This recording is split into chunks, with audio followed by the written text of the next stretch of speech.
bir ishda, har bir harakatda faqat Alloh taoloni o'ziga suyangan holda, Allohning yordami bilan bo'lishini e'tiqod qilgan holda yashash har bir musulmonga matlub narsadir. Boshqa kishilarni bu ma'noni tushunish yoki tushunmasligidan hech qanday aloqa yo'q.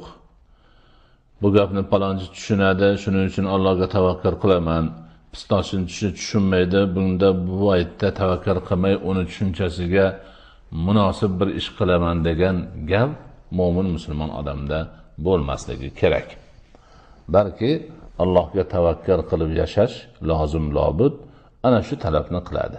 Odamlarning ra'yiga, fikriga, ularni tushunishiga, anglashiga qarab shariatning talabini o'zgartirib borilmaydi. Boshqalar tushunmasa tushuntirish kerak. Inshaalloh ular ham tushunib bu